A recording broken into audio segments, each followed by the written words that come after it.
What is up, everybody? Welcome to StackChart Spotlight, the show where we talk about what's trending with products and services you MSPs are using. I'm Steve Taylor. This is Garrett Brown, and we are your hosts. Yes. Garrett, what's up, man? Happy Father's Day yesterday. Yeah.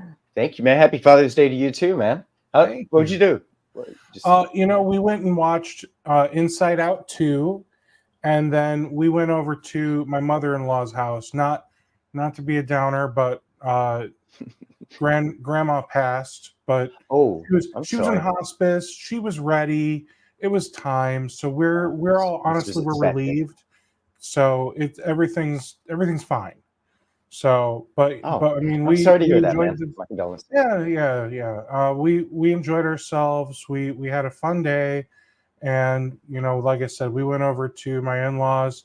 They were doing okay with the loss, so yeah, it ended up being a really nice weekend where we went out with some friends Friday night. I had what I'm calling Father's Day weekend.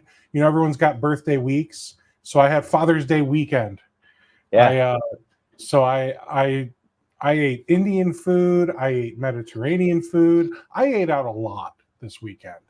Hey, man. I love it. Especially Indian and Mediterranean. Yeah, man. Amazing food. I had me some Indian hot spiced butter chicken or chicken makhani, depending on what restaurant you go to. So, hey, let's look at the stack chart and see what are we covering today. Here. All right. So as you probably see, Costa Mesa, that's coming up here. Let me fix this so it looks a little nicer for you guys. There we go. So yeah, Costa Mesa, that's coming up next week, June 25th. Register for that. It's free, and it's an M&A growth show where you're going to hear all about mergers and acquisitions, no matter what stage you are in your MSP. Even if you're just starting up, go to this show and learn something, because you're gonna learn how to make your exit, whether it's getting acquired or selling it to an employee because you're ready to retire, or I don't know, just shutting it down. But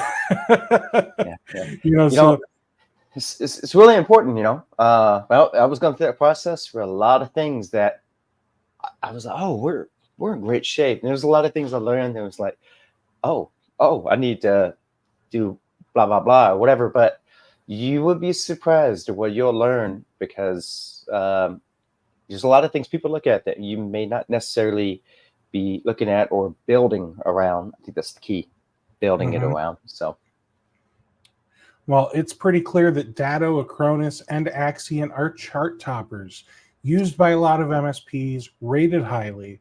What do you think, Garrett? You surprised? No, not at all. There's a lot of people in this space, and a lot of people do a very good job. And it really comes down to, how your stack is, what your team is like, what you want to spend, and, what you're offering, and which clients willing to, what they're willing to do, and then there's the other aspect of, like, you don't even have to have them sign off on different layers like air gap and everything. It may be just included in what you're offering them, because that's not a bad thing, because there are some things at the end of the day, it's like, I don't care what you say, this is included, and maybe it's baked into your cost. But I'm not surprised at all.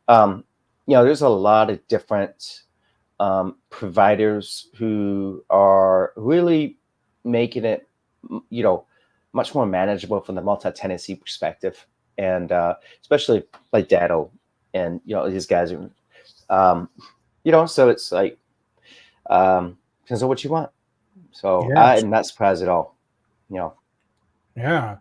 So let's talk about some features. A lot of people, I think it's safe to say, a lot of MSPs think of Datto as the gold standard. And that's not to throw shade in any other vendor's direction. It's just that Datto was like kind of the first to build these backup appliances and make it a very turnkey solution. but there are so many other platforms out there that can accomplish much of what Datto has to offer. So I did some research today on Axion, and I'd like to take a look at what they have to offer. So one of the things I Yeah. found is they've got chain-free backup technology that they advertise. So it's image-based backups which store data in a native virtualizable state. So that eliminates the need for like periodic reseeding. It Yeah. reduces storage requirements. It enables faster recovery compared to traditional chain-based backups used by other solutions. They've also got air gap.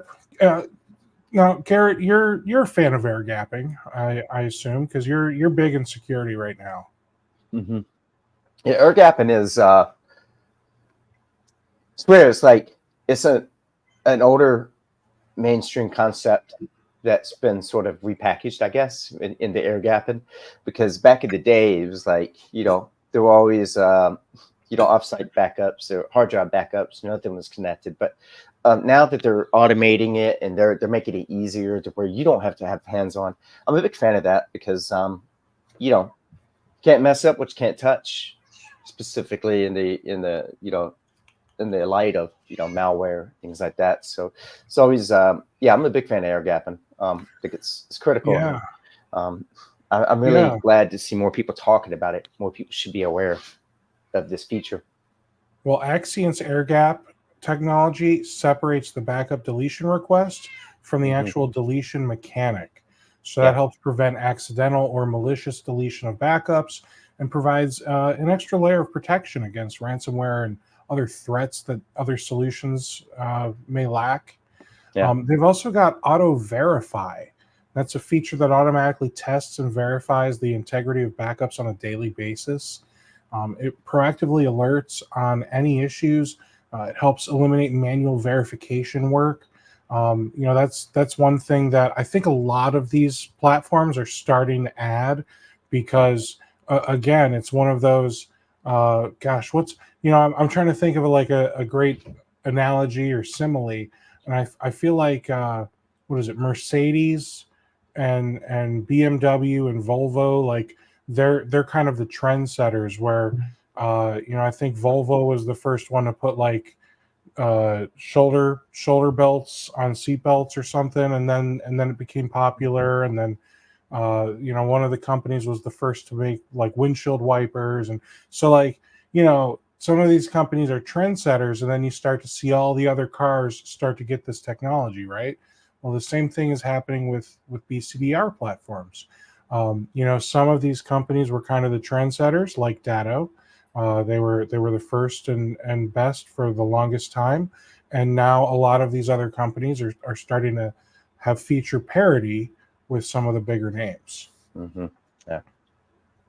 Just if you mind me adding that the auto verify, I love that is becoming more of a standardized feature because, man, I can't even tell you how many times we go to restore something, whether we put an image on a DVD or whatever, it fails, so because it takes a lot of time to verify this stuff. Mhm. It's the environment, you got to stand up, and so I'm really glad to see that, because that right there is that I've been in a situation where it's like, hey, everything's looking great, we're doing dailies, even in some cases hourlies, and can't restore it because of something was wrong, integrity wise. So I'm a big fan of this. Mhm. Yeah, me too, man. And then the last thing I'll talk about is appliance flexibility. Sometimes you want a local appliance. Hmm. Axion's X360 Recover allows using your own hardware and installing the Axion software onto it. Um, Whereas other BCDR platforms, they require you purchase their pre-configured proprietary appliances.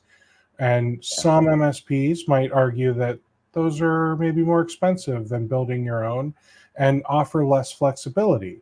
You have to get a certain model if you want so many terabytes of storage space, and then Yeah. if you want to have 20, then you got to get this bigger model. So it offers more flexibility when you can just build it yourself. or use a pre-configured like Dell server or something like that as your hardware. So that is it for the feature spotlight. Man, I'm stumbling over my words today.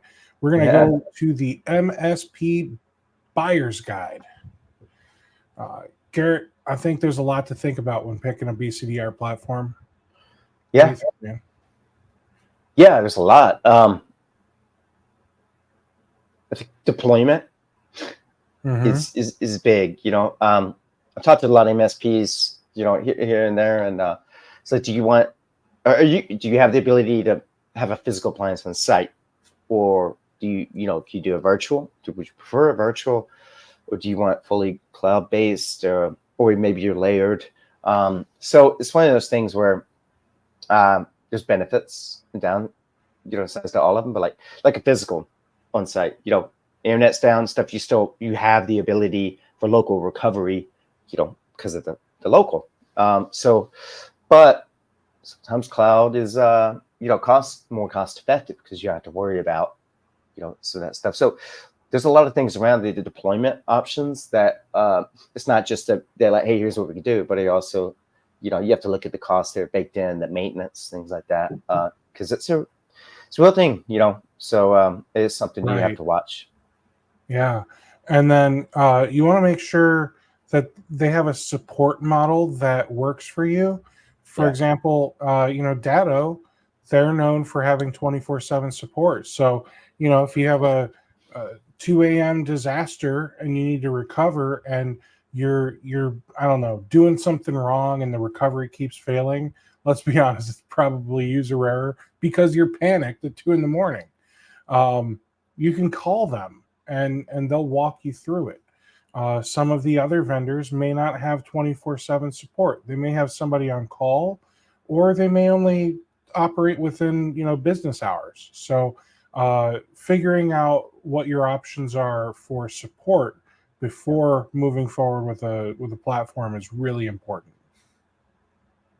Yeah, that's the other thing too is the security and compliance aspects of it.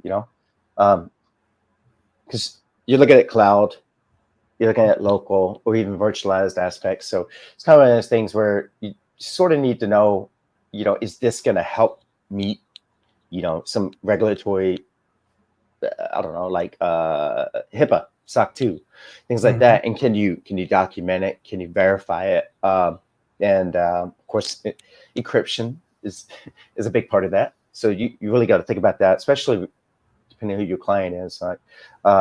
Maybe they're in an industry that really focuses on that, but your base doesn't really exactly have that. So it's kind of you really got to take a good hard look at that. And most people on here, when they look at that, they do. They know, but that is something, you can't always take for granted, though. You can't just assume, because not everybody is, impaired with that sort of stuff, so. Yep.